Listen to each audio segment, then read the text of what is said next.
Pegangan mati aku tuh rawat terus sawah. Terus dia apa? Ayu dia Krishna bayan ayu. बैठ जाओ sir.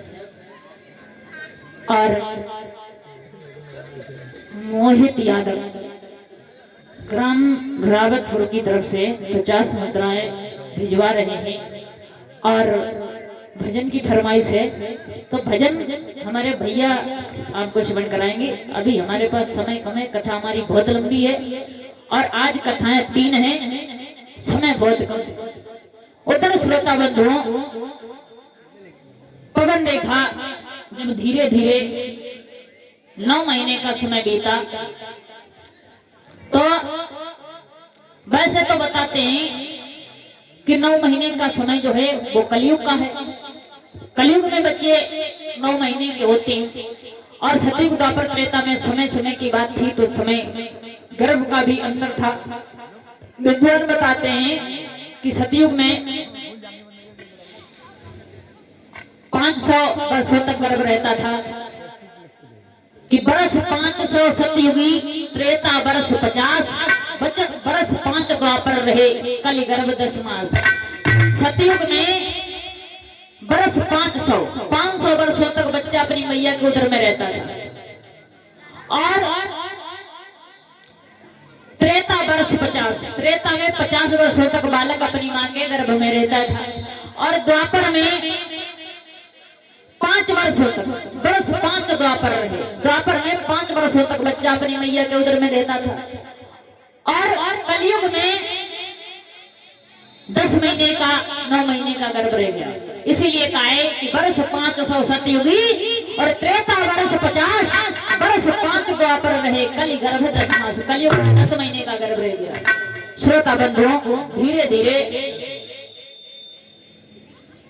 और ये 50 मुद्राएं भगवान सिंह यादव उर्फ लल्ला सिंह भगवान के चरणों में दान कर रहे हैं। 50 मुद्रा पवित्र कमाई भगवान से मंगलमय कामना करेंगे। परमात्मा ऐसे ही धनदान से इनके भंडार भरते रहे और सर्वदा ऐसे ही इनका हाथ धर्म कर्म के कार्यों में आगे बढ़ता रहे। प्रेम जल वृंदावन में हरिलाल की।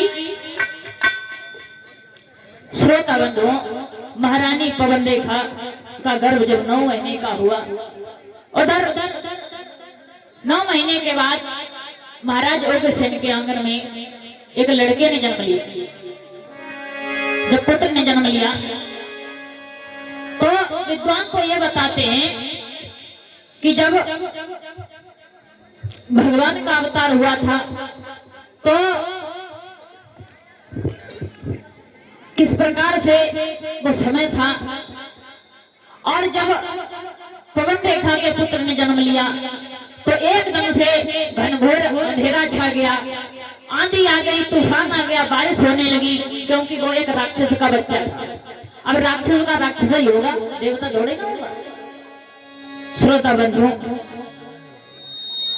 उधर जब वो बालक धीरे धीरे से सयाना हुआ, थोड़ा सा जब वो बच्चा 5 साल का हो गया तो उसने उत्पात मचाने शुरू कर दिए। विद्वान बताते हैं कि वो अपने मित्र सखाओं को ले जाता खेलने के लिए, कुछ बच्चों को मार के फेंक देता, कुछ को नदी में डाल देता। जब वो और थोड़ा सा सयाना हुआ तो उसके साथ में उधर विद्वानों ने उसका नाम तो कंस रख दिया, क्योंकि यथा नामो तथा यथा गुण तथा नाम, जैसे गुण वैसा ही नाम।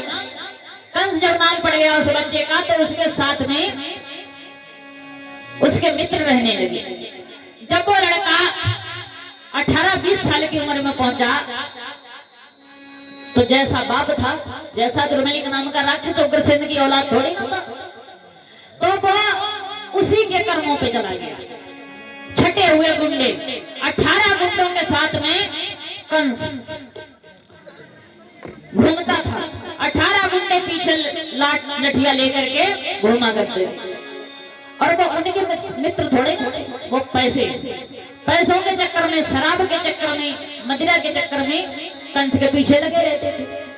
और यही कोई गरीब का बच्चा हो, कोई पास में नहीं खड़ा करेगा। किसी ने कहा है कि गरीब से मित्रता कोई नहीं करता, अमीर की मित्रता सभी चाहते हैं। बताया कि कि गरीबी तोड़ देती है जो रिश्ते खास होते हैं, और गैर भी अपने हो जाते हैं जब 4 पैसे पास होते हैं। आज कंस के पीछे कोई नहीं घूम रहा, उसके पैसे के पीछे सब घूम रहे। अब श्रोता बंधुओं, एक दिवस की बात, कंस अपने 18 गुंडों के साथ में यमुना नदी के तट पे बैठा हुआ था। तब तक उधर से गोपियां जो थी वो दही लेकर के जा रही थी। उधर कंस ने पूछा, क्यों, किधर जा रही हो? लड़कियों ने जवाब दिया, महाराज हम दही बेचने जा रहे हैं। कहाँ के लिए जा रही हैं? गोकुल के लिए जा रहे हैं। अच्छा, गोकुल के लिए जा रहे हैं। ये बताओ तुम में से कुंवारी कितनी हो, ब्याही कितनी हो? तो 5 लड़कियों में से 2 अलग खड़ी हो